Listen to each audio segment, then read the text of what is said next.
What's up, everybody? We are live. It is Thursday night. I got my co host Nick here with me. How is it going, Nick? All right, all right. Thank you very much. Appreciate it. Is that an interesting experience with the menorah? And it's good to be on the show. Thank you. Very interesting experience. So what did you learn about the menorah? I learned that it quite possibly could match certain times in history and certain books in the Bible. Very, I very think interesting. that's the best way you could put it, I'm sure. I'll have to be honest with you. The most impressive thing was actually to me, and I think Lisa even mentioned it too, was the whole "My King" thing in the middle with the letters. Like that. That to me actually was like, all right, there's something. That's why I was like, oh, is something else up with the other letters?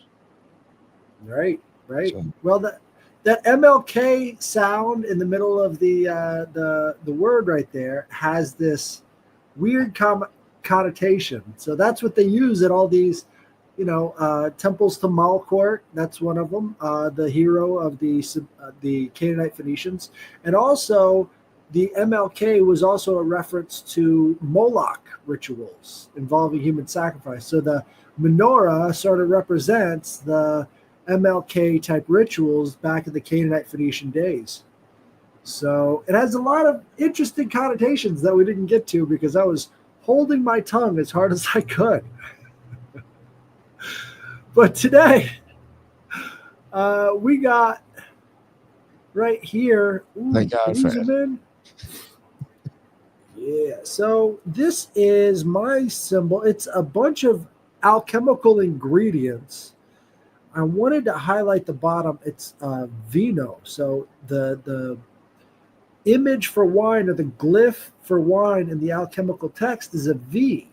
And I found that to be kind of interesting because, our conception, our shaping of the word really does have an influence on how we view the substance, right? So as you're going through here, you can see they have planetary correspondence. You see a little bit of Saturn in that one. And all of these different metals, like you see antimony right here, it's the circle, the globus cruciger.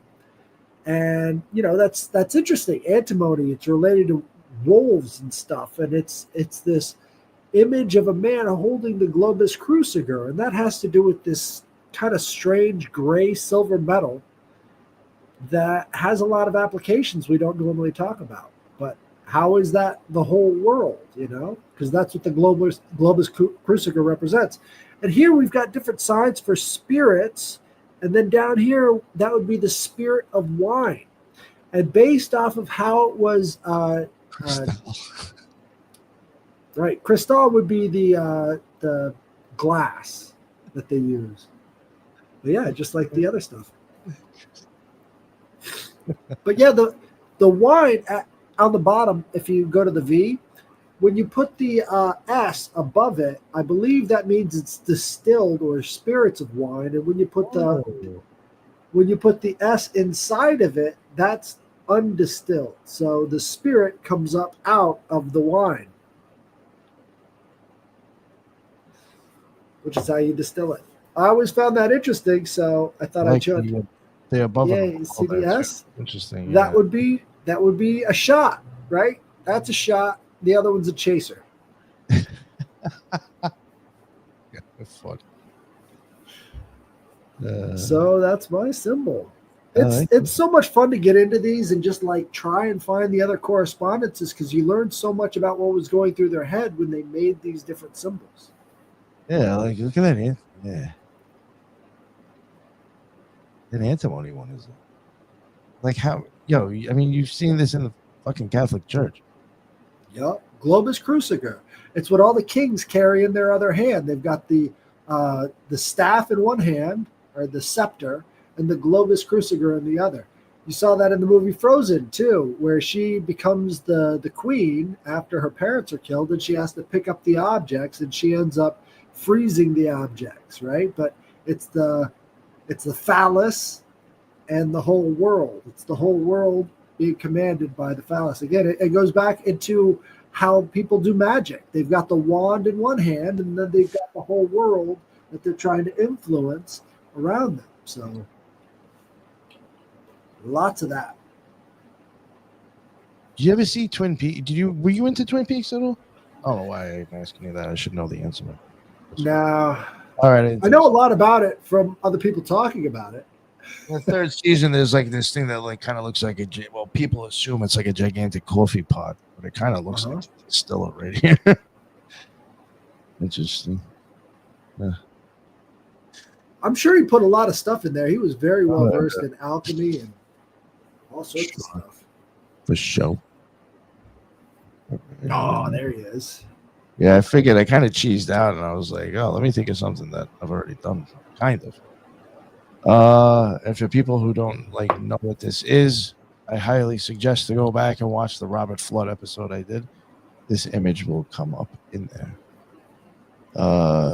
And this is the title used by Flood, the Mysterium Mentis Humanae, or the mystery of the human mind. And it does pop up in his Utrisky Cosmo. I'm not even going to read the whole thing. Again, go check out the thing that I put out. I covered a bunch of his books. That was one of them.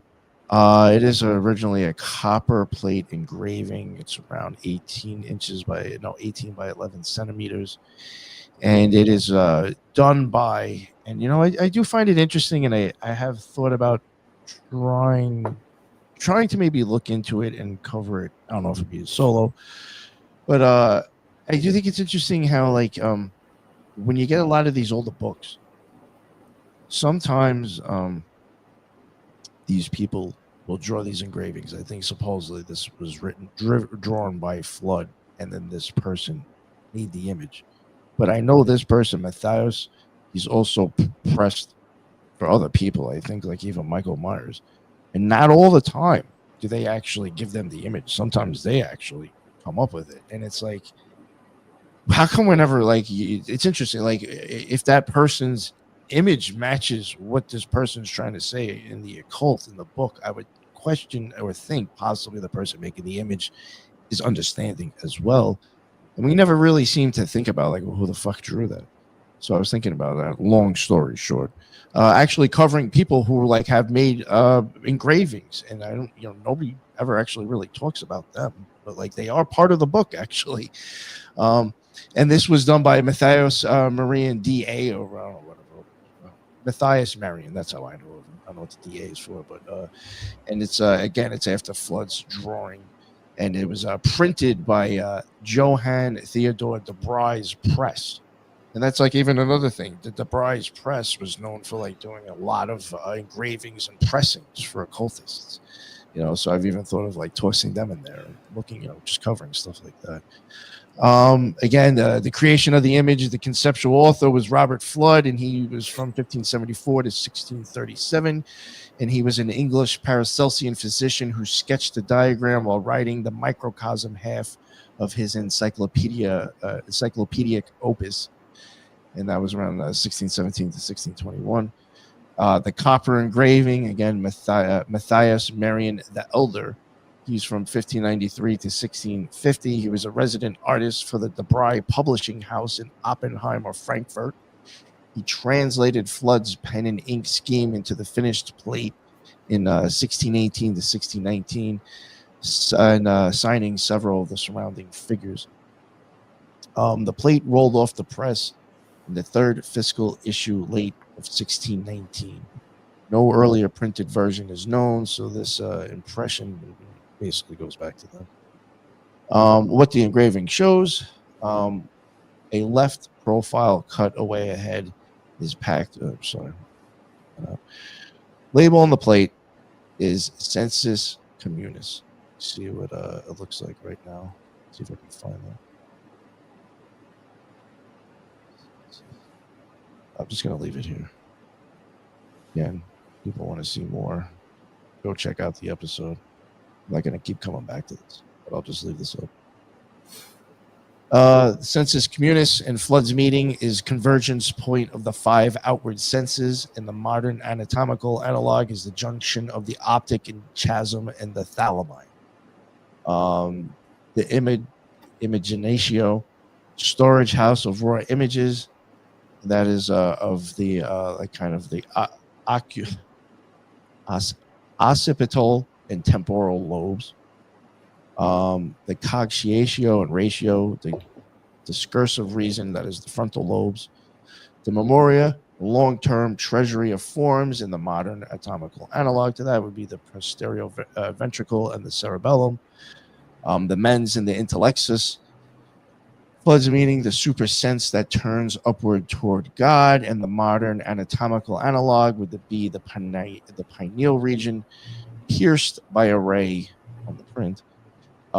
Arrows rise from ear, eye, nose, tongue, skin along optic tracts to the sensus communis. Then step upward through each faculty until they pierce the cranial vault and enter a blazing sun labeled Deus. The entire layout is a hermetic map of how corporal sight leads step by step to illumination of the soul. And how Flood expected it to be used around the 17th century. A meditative diagram, the reader was supposed to gaze at each circle while reciting short Latin prayers printed on the facing page. Flood says this fixes the idea in memory and trains the senses to obey reason. There is a, God, I don't know, mnemonic device, MNEMONIC device. I'm going to fuck that up. By walking the eye from sense to memory, students could recall complex change of medical or astrological correspondences.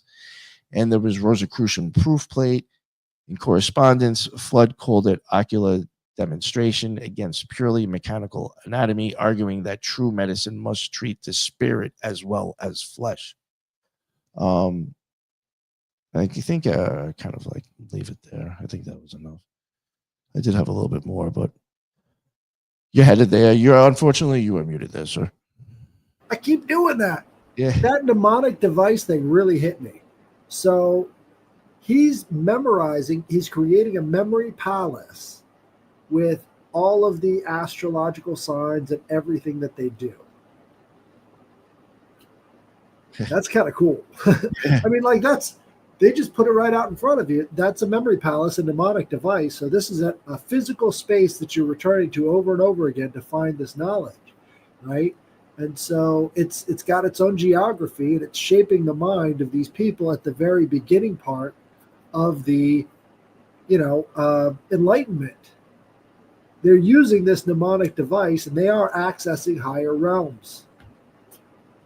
I think if you look into other, like even other practices, or maybe even certain older traditions, you might see other ways that people kind of do that or have their own way of doing it. You know what I'm saying? I know in ancient Greece, they used the mnemonic devices alongside the gods and all the mythology to have this vast array of other associations and networks that had number in it too. Yes. This is how you train the mind to higher levels of consciousness. That's very what it is. Yeah. That's why I was like, I always thought that this was, I probably should have covered it more too in the show that I did, but I think very deep, and I think if you really kind of even get half of an idea or half a clue of what's going on in here, you should realize these people are onto something way farther than like what the fuck we're seeing talked about by any occultists out there. It's some pretty deep shit. So, and I actually think like they might actually, this. Sometimes I think some of the oldest stuff, if we actually really understood how to read it, it's a little bit more direct forward, and sometimes maybe not always as coded, which is, I think sometimes you'll get a little bit more of an actual real understanding of what these people are trying to say with this diagram right here. Right. More than what you would get out of some other like piece of shit magician psyop nowadays. You know what I'm saying? Like Crowley would have been like, somehow he would have perverted this or did some dumb shit to it. You know what I'm saying? Well, it's amazing how anatomically accurate it is and how relevant it stays today, because, all of the new agey people are talking about the pineal gland and how it's connected to source and all the rest of this stuff. So he definitely is using his experience cutting open cadavers and what his whatever this mental process is of identifying what everything is doing inside the brain is pretty damn accurate. Where's he getting that information from? They can't do anything with like microscopes or electrical currents. Oh, This is way before that. See, that was even another thing that I was even trying to like why I even covered flood. And there's other people, and I've even looked like up books that I might cover that it's just like, yo, in the 1500s, or maybe even earlier, they're drawing and showing you like the brain, the eyes, the nervous system. It's like, what the fuck was going on? Like, how did they know all this back then? If we want to go by what the technology we supposedly had, or the understanding that we supposedly had back then.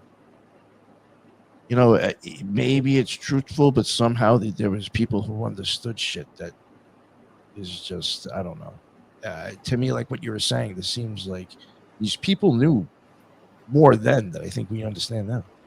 They knew way more than they were supposed to. And I think it has something to do with that conversation they're having with the gods. That's what they're packing their memory with. I could agree with that. I mean, it seems really simplistic, but if you think about it, you're shaping the rest of the map by what you put into and use to associate with other things. And mnemonic devices, have you ever heard, what is it called? I got this email pulled up and I was having major deja vu, but it's crazy, dude. It happens to the best. So. It feels like I've read it before, but I know I don't remember any of the details that are coming out. It's that feeling. But anyways, I wanted to pull something up.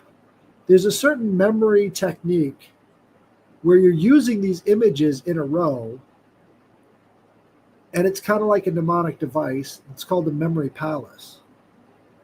It's also called other things too. I feel like I've heard of this. Maybe you brought this up before.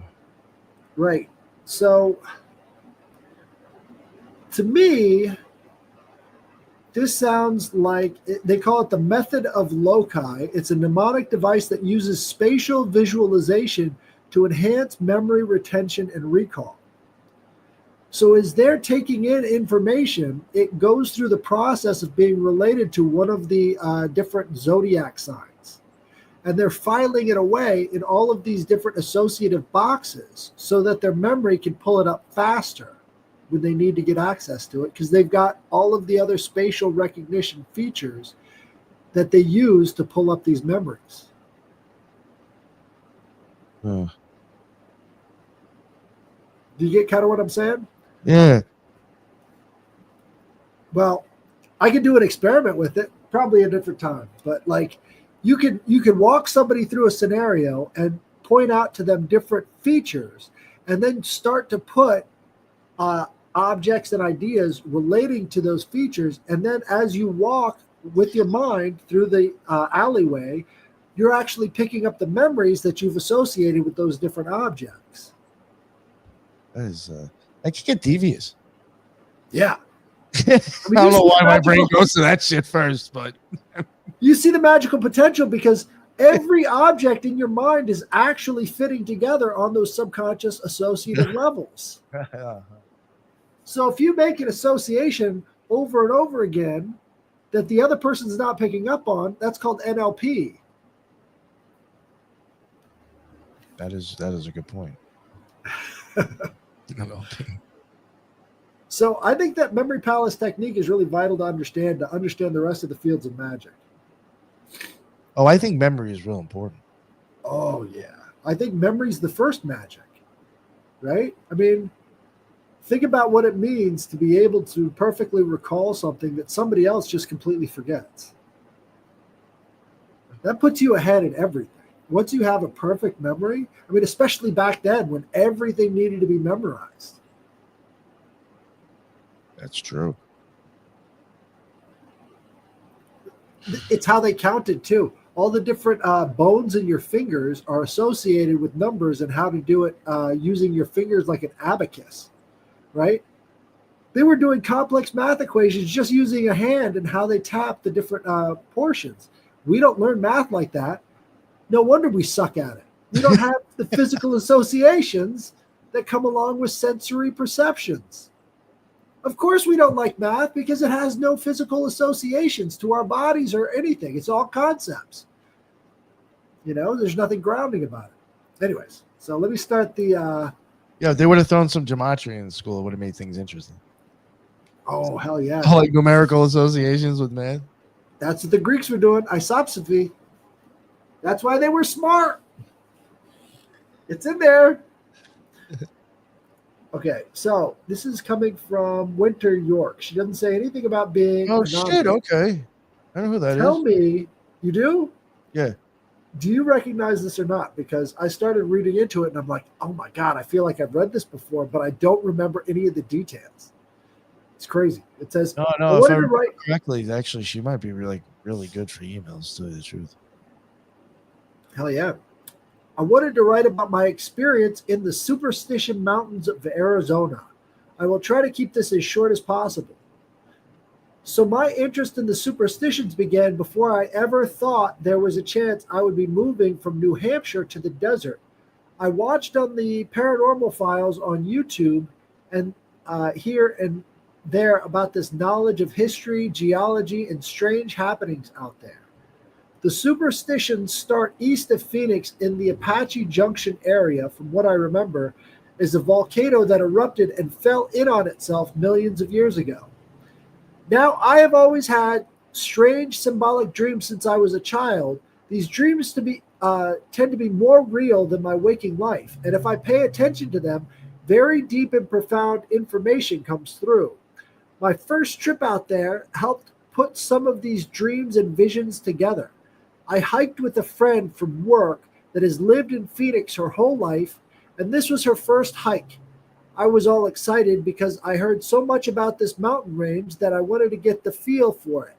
So many absolutely terrifying stories about people going missing, people found internally exploded for no reason, reptilians in caves, UFOs, military helicopters, and underground tunnels, people found without heads, portals, strange black mists appearing, skinwalkers, little people, gold fever madness, shadow beings, all the scary things.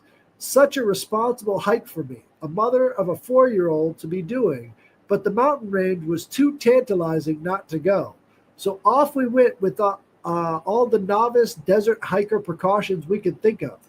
I was going to hike Massacre Grounds, but to my boss at work told us to hike the Peralta Trail. He was right. As I was driving and getting my first glimpse of this mountain range, it had the look of a looming walled fortress, and the energy felt different. I'm pretty sure it wasn't just from knowing the stories, as I have lived a few miles from Stardust Ranch, if you're familiar with that one. Oh, yeah. Good references. That place had some terrifying stories as well. I went there fully expecting negative energy, only to have this place my go-to place when I need to get away in nature. So the Stardust Ranch, the area that I expected to be terrifying, gave me a tingly light feeling in my chest. The superstitions, it had felt like a heavy pressure on my chest. And this sounds strange, and I've only experienced this in these strange places out here. Something in my normal consciousness shifts, like my thinking patterns are off. In this case, my inner dialogue became more focused and alert. Fun times was over, it felt like. This felt intense, and maybe my brain was dumping adrenaline. Why? Nothing was happening.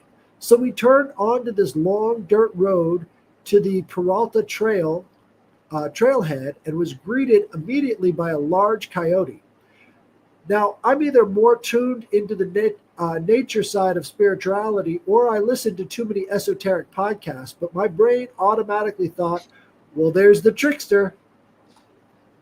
We got to the parking area, but I couldn't stop staring at the rocks.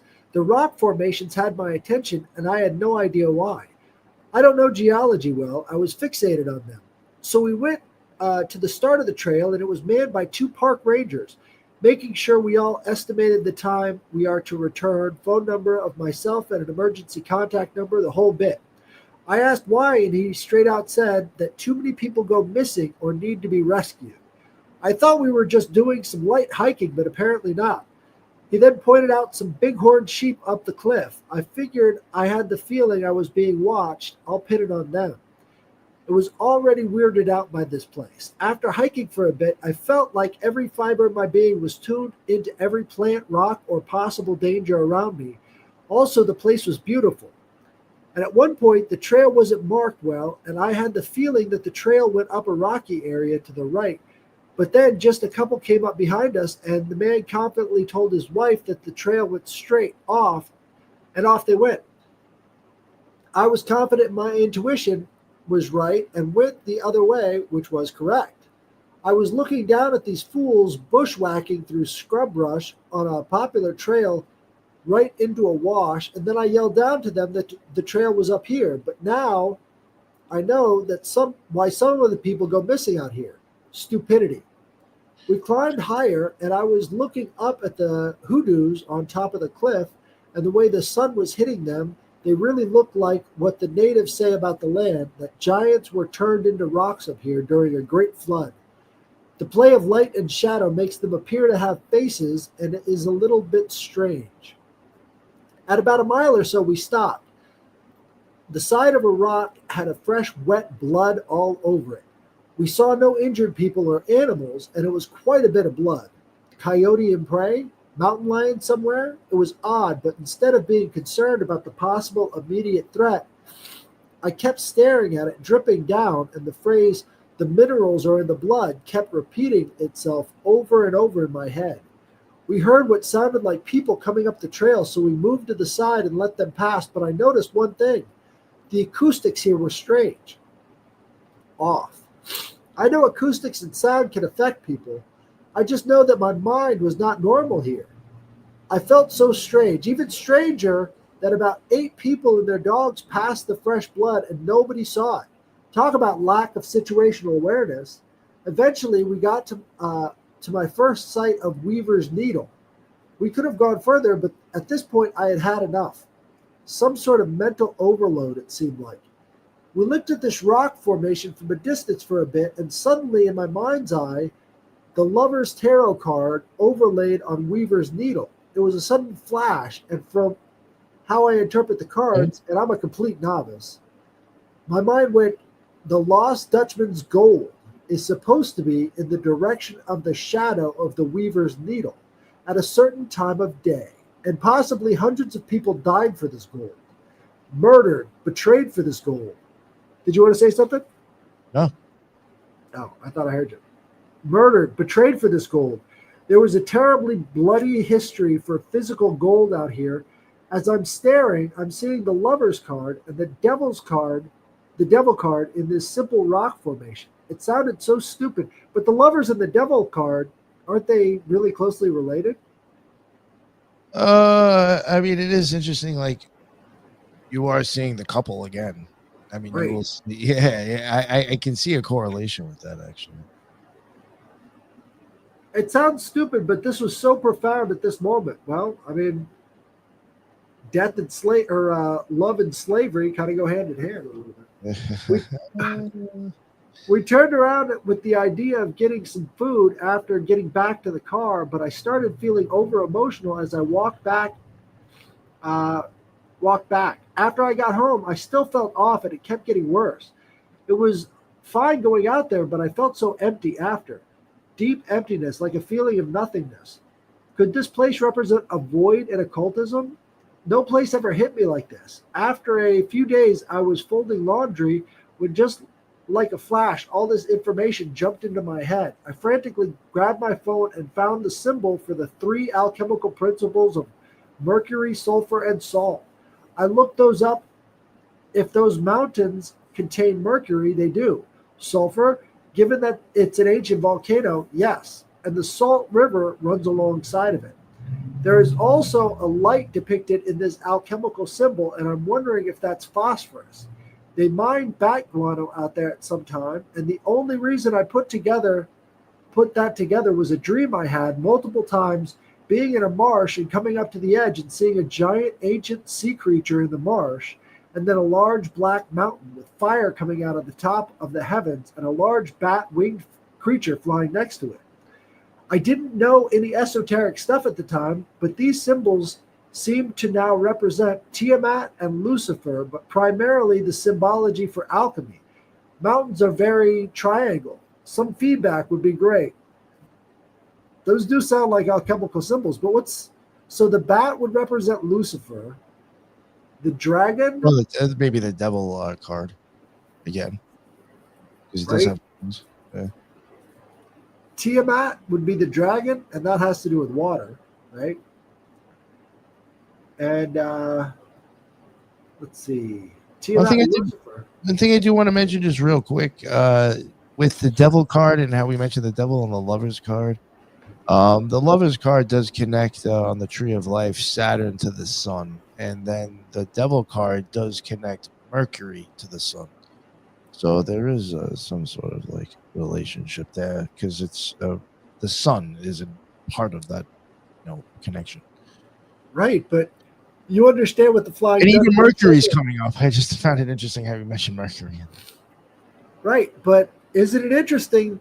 The Flying Dutchman's treasure is at the bottom of Cleopatra's Needle, with the sun shining down on the shadow of it, pointing to where the treasure is, which is Gold. possibly right gold or the Philosopher's Stone.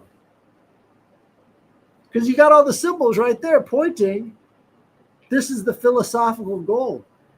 Maybe we need to go out there during summer solstice and I don't know, put some sort of collection thing down and actually try and distill something out there. Maybe use a giant fucking magnifying glass. Use that for a heat source. Oh, fuck. Use the sun itself, man. That would be awesome. There's a certain code in the sun at the time that'll work. Right? Because the sun's always emitting a different frequency at different times. Absolutely. High noon on the summer solstice, you get the Philosopher's Stone out there at the Needle. Well, no, high noon couldn't work because then it would be straight up and down, right? I was over at Mountain Pilot around that time, I think, already. Right. Around noon or two, I think, by then. I can't remember, but during the day, I was there at some point. Summer solstice. It's interesting. Right there in the morning. That's such a sacred time and hardly anybody celebrates it. I don't get like you get up at dawn on the summer solstice because that's the day that you're getting the maximum amount of sunlight possible. It's like these people don't even worship the sun anymore. What's wrong with them? Yeah. It's she goes, I'll note that this mountain range still sits at 33 degrees north and 111 degrees west. The indigenous people believed that this was the abode of the thunder god and it was his gold, and also this place contained a gateway to the underworld.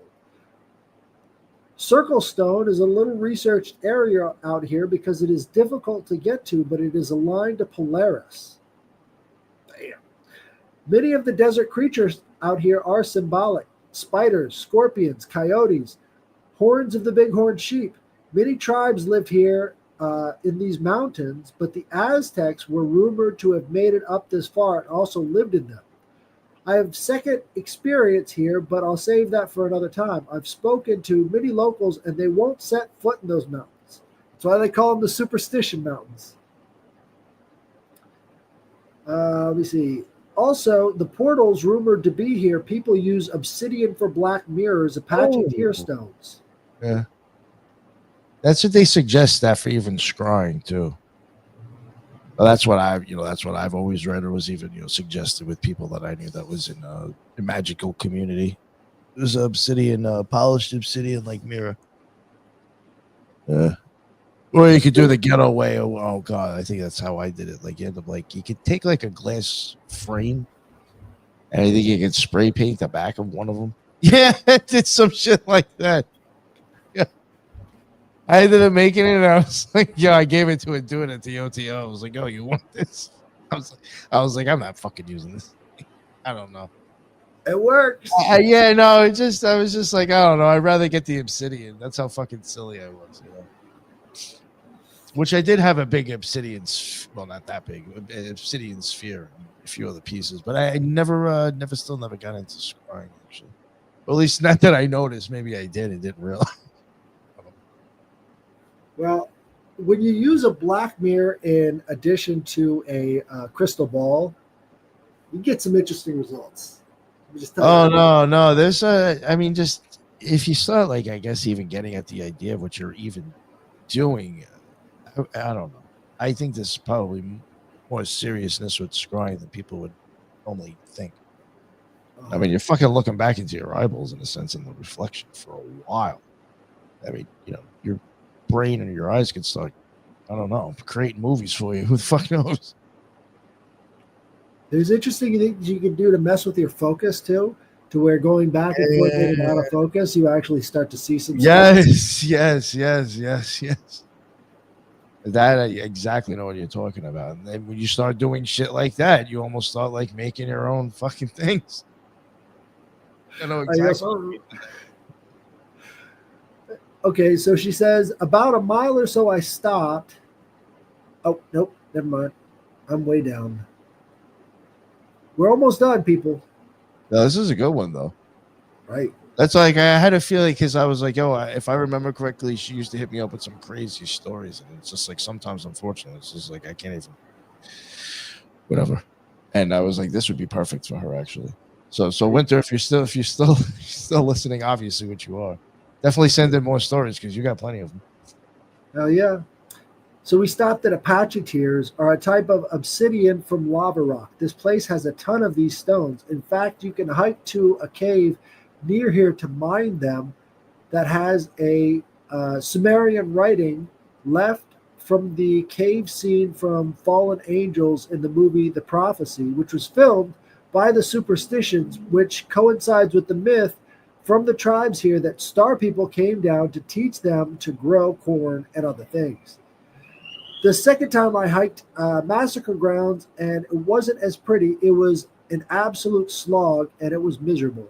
This time, however, I sat on a rock to look at the view, and it sounded like a masculine voice spoke a word into my right ear in another language. I literally felt the vibration from it. For some strange reason, it didn't freak me out, but shortly up the trail, I felt agitated and wanted to turn around. That happens a lot with that ranch. What was that? Skinwalker Ranch or Stardust? Skinwalker Ranch. Yeah, they have these massive voices, talking in your ear out at Skinwalker Ranch, seemingly coming from the sky in a different language. Yeah, was I on the show with you when I told you how somebody that I was at the summer with kind of blew up on? Well, not blew up on, but like kind of told on one of those ranches around in that area how they're fake. Did I tell you about that? No shit. Yeah, when we were at Mount Pilot after the summit was over, there was a few people from the Cosmic Summit that was there, and they were walking with us. And one of them, has been on TV and said that he was approached to go to Blind Frog Ranch. And now I've heard of that one. I've even seen it on TV, some form. I forgot what fucking channel hosted it. And they said that when they read everything, no way. They're like, why? It's scripted, it's not real. There's no way I could put my name on that. I was like, yo, you just fucking okay. I'm like, now you've just confirmed like what I think about half of those shows.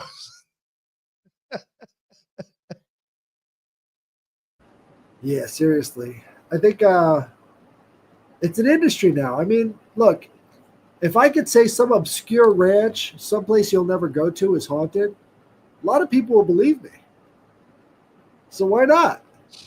Yeah, when you're using edited footage, you can make anything. Right? Anything can be haunted. Now, haunted ranches are in. Yeah, how easy that would be. I mean, it's just I hate. That just sound like a take, but it's just like for occultists or magicians, you know how much easier it is to probably fake silly shit than to actually try to teach people real stuff. Just keeping it real. Me and you could meet up and film some shit, and people are like, "Oh my god, they're together!" And we can make the most absurd fucking fake shit, overlay it with fake fucking audio, do all sorts of fake shit, and people are, "Oh my god, that was fucking amazing," and it was totally fucking fake. Right? That shit goes on. That shit goes on. A lot of people do that, especially on Instagram. They just start faking it. Faking the funk. I guess they make it, right? I observed this while there was still a mile to go. Oh, no, there we go. Let me see. There was still a mile to go to the falls. Almost everyone was turning back at the same place. I observed this while eating my snack. Very odd. After this hike, my friend started having reoccurring nightmares about this cave area off the trail we found. Keeps dreaming about this red man with horns that goes straight in back front of this cave. It's really haunting them. I'm glad that it didn't happen to me, however. I'm hoping to find other people out there that want to further explore this place. It's late here, and I hope this was some interesting information for you and not too long. That was really good. Oh, that's great. Perfect. Did you ever do a show on King Kill 33? No, I don't think so. That was like one of the first, I guess, conspiracies about the JFK assassination from this schizo guy who was talking about how it was all a big Freemason ritual. And he talks about the Superstition Mountains on the 33rd degree parallel. Oh, shit. No, I don't know if I've actually heard it. Or if I have, I forgot about it. Right. No, well, the name doesn't ring a bell, so I'm not going to try to like fake it and be like, oh, yeah, I've heard that. I just forgot. Yeah. It's a pretty interesting book, but I think the author was made up. And, the whole idea behind this fictional character writing about this Masonic death ritual, which, lines up with all these different ley lines and everything else having to do with Masonic rituals. I forgot the name of it, though. But, yeah, it was that was like the height of the paranoia of the 60s that came out, King Kill 33. And a bunch of Discordians got a hold of it and spread it around everywhere. It'd be something interesting to look into.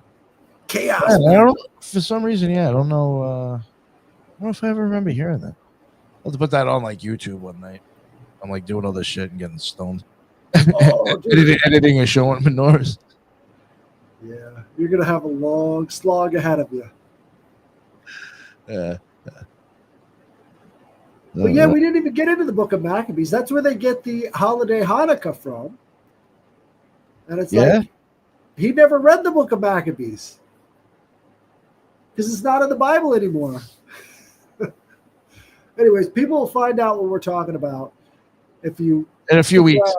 In a few weekends, you'll catch it on the audio on the podcast. You got it. All right. Well, thank you everybody for showing up and listening to this email. It was a pretty good one, and we'll see you again next time. Yes, thank you, Winter. All right.